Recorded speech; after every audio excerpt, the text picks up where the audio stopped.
I'm James, and I'm an ER doctor, and I'm a doctor without borders. And I'm on faculty in Toronto and Addis Ababa, Ethiopia. And I've moved back and forth between different medical worlds my entire career, and I intend to continue, which is a surprising thing to hear myself say because there was a time that it left me feeling desperate. And that's not an easy place to live, nor really can you do medicine from there. In fact, you kind of only have two choices at that point. You kind of go through the motions, and in the absence of any type of reward or renewal, you get fatigued and give up. Or you learn that what you thought was wearing you down was actually teaching you a new way to live that was going to allow you to thrive in a way that you wouldn't know doing any other work, and that would carry over into other aspects of your life. I had been doing this work for quite some time, and like any fool, it took me a while to learn this lesson. And I hope it's not over. I hope there's more on the way. But I remember the time I felt it most acutely, the time it hurt most deftly, was after I did my first mission with MSF. Now, MSF is why I went into medicine. It's why I went into emergency medicine. So as soon as I was ready, as soon as they would have me, I said, I'm here. And I quit my job, and I started sleeping on people's couches and waited for news. Now, eventually it came, and those of you who know my first book know what it was, 6 months in Sudan. It was to take care of a hospital at the rupture of that country that was at the time, splitting into two. And I was touring that hot hospital that was to be mine on the first day, or in an early one anyway, and my field coordinator, Maurizio, said to me, James, is this your first mission? And I said, yes. And he said, oh, I'm sorry, you're ruined. And I thought, what's he talking about? He doesn't know me. I'm ready for this. I prepared my whole life for this. I'll show him. And I thought he was telling me it was going to be difficult to see what I was about to see. The violence, the sexual violence, children dying of measles, not just one, but dozens of them. And it was. But I wasn't until I left and watched a woman wrap her starved baby a final time and set off down the road, and I flew back to Toronto into headlines that talk about how we were cutting out pieces of people's stomachs who couldn't stop overeating, that I understood. He was telling me I'd never be able to go home again. There's even a phrase for it in MSF circles. It's called new refrigerator syndrome. And it features you sitting around the table with your family, and you're saying, yeah, it was hectic. The war came. We all got evacuated. The national staff, though, couldn't. They had to stay. I haven't heard from them. Some of my best friends, I don't even know if they're alive. And your family goes, yeah, wow, that is heavy. And they look at the ground, and eventually your dad looks up and says, we got a new refrigerator. We gotta love dads, so comfortable with those long silences.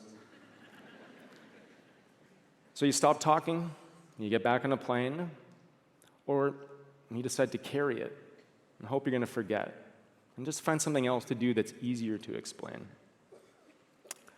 But I got a surprise. This isn't a talk about MSF missions. This isn't even a talk about me. It's a talk about you.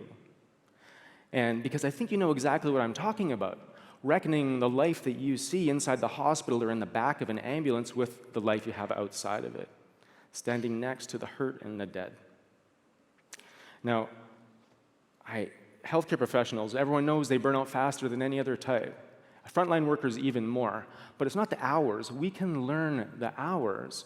It's the view.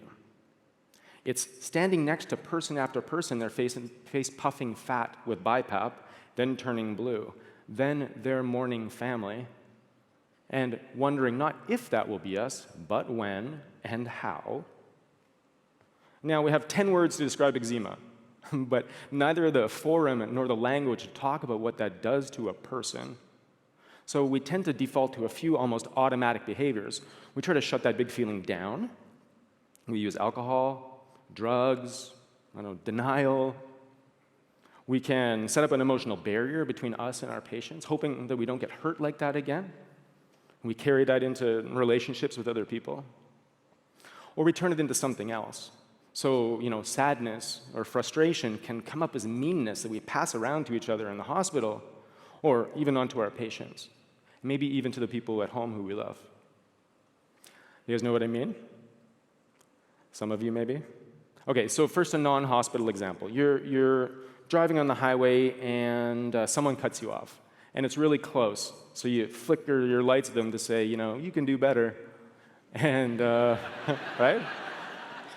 And guess what? They give you the finger. Now your daughter's in the back seat and she says, "Daddy," do you say, "Yes, darling"? Or might you say, "What?" Has that ever happened? A feeling from the past kind of follows you to the present and manifests in a way that doesn't fit the situation. So now you're in the hospital and you're a trauma team leader. And I'm going to borrow from a case that was used earlier by Ruben and Ashley. You hear about a double trauma on the way in. It's a mother-daughter. Daughter, is sick. So you flex a team from the ER, and you're ready with all the stuff, and you do everything you can, but same as last time, the daughter dies. But the mother keeps on calling her name. Larissa? Larissa. Larissa. So same question. Do you tell the mom that her daughter's died? Do you lie to her so she stays still for the imaging? How do you comfort her? How do you comfort your team? Who comforts you? I think if you don't have a strategy to know how to work with that, you can be hearing that call for a very long time, wondering why, if everything around you appears just right, it doesn't feel that way. So maybe you buy something big. Maybe you pick up some more shifts. Or maybe you just carry it. I hope one day you'll forget about it. And I told you didn't have to go to Sudan to know what I was talking about. In fact, I would say if you don't feel it, I don't think you're special. I think you're fooling yourself. I really do. I'm not blaming you. I am you. I just think that there's a way out, and it's through. We get to become whole as people and as a profession, healthier in all the ways, including emotionally. And if we don't, I think we're defying what we're hoping to deliver to patients. We have so much more to teach than aspirin and AFib. We get to teach how to handle the view. Now, first we must learn it. I didn't need to go to Sudan or return to Sudan to find conflict, and I didn't even need to go as far as the ER to find someone afraid and alone. I just needed to sit the fuck down. And for me, it was the book that made me do that. Otherwise, I probably would still be on the plane, or I would have quit. But I had to stop and look back to that experience and try to reckon the sources of that pain. So I started to meditate so I could learn those feelings well enough to describe them. I didn't even know I had feelings, by the way, but I discovered. Learn those feelings so I could describe them. And then I started to sit with someone, a therapist, until I was just comfortable enough to be honest about what was coming up. So I discovered that I didn't really need to forget about those traumas, Sudan or anything like that. In fact, why would I? I would lose the weight of their perfect lesson. But what I could do is expand the container that held it, put space around it so I had room to tell a bigger story. So I'd love to leave you with some strategies that point to what I'm talking about, and there are things that you can use in the clinical setting and a couple you can use outside of it. And the first in the clinical setting is the pause. Maybe some of you are doing it already. 15 seconds, that's it, after an arrest, after a death. Some people can leave who don't want to do it. The rest of the people stay in the room. And 15 seconds doesn't sound like a long time, but if it works at your place like it does at mine, people usually scatter into as many different directions as there are members of the team. 15 seconds will feel like an eternity. And you can just be quiet. Or you can say something simple like, I recognize this person had a life, and dreams, and family, and friends. And I recognize the people in this room who tried to help them, though they knew none of those things. And this second part is important because though our work will continue to be full of death, it is also full of this true grace. The second strategy is to have an automatically or easily triggered debrief mechanism that's not focused on clinical improvement because fingers start to point, and is not run by the MD in charge of the case. Sure, hot is great, but even better cold. And just an exercise in describing what we're feeling and how it's coming up. Because this will do two things. It will improve our vocabulary, because naming something is the first step to knowing it. And it will allow for the healing nature of community to emerge. Because without this, with this work in loneliness, we wither. Outside of the clinical setting, similar kind of valence, silence and conversation. The first for me looks a lot like a meditation practice, and I really think it should for you too. Sit down, know yourself, love what you find. And I think that what you'll discover is that space that you create in that sit starts to follow you around. And with it, that distance between being cut off and your response to your daughter grows. So first we get to know our behavior, and then we get to choose our actions, and with it, who we truly are. Now, I'm going to say running's not your meditation, and cooking's not your meditation, and being in nature's not your meditation. Meditation is your meditation. And I think you should all know it well enough to teach it. And don't worry, you'll like it. It's hard. And the second is, it's like a debrief, but not with your colleagues. I don't think we're there as a profession. I don't think, even at my hospital, we're not even comfortable telling each other we're sick. It's a hospital. So get a professional. Get someone who can sit with you until you're comfortable enough to be honest about what's going on. Because I'll tell you, the art of self-deception is the most subtle art there is. And you can get turned around in big feelings.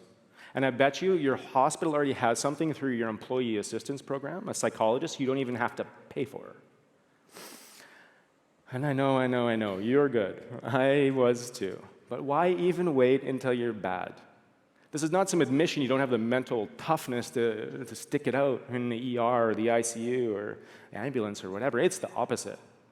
You have the commitment to go even deeper into what it is that you do, to know that true help waits for you too, and it's without judgment or preference.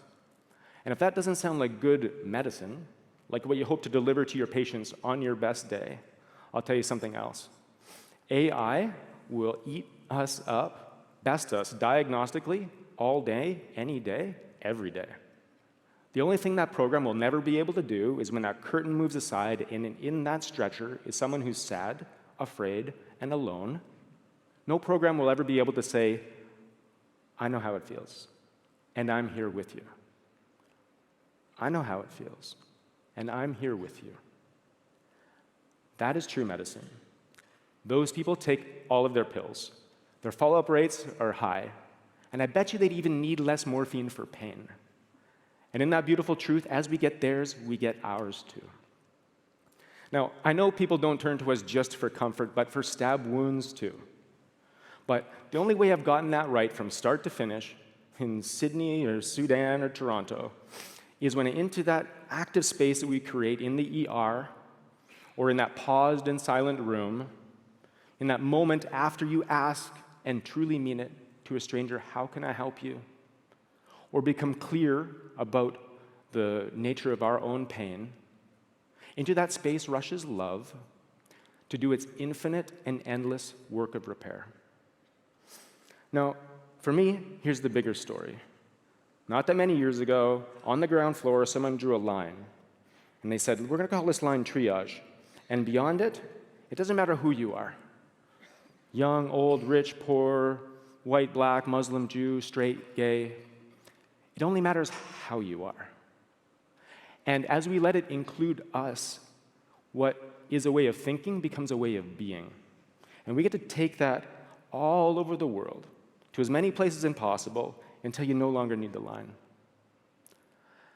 Thank you all for the work you do on behalf of so many.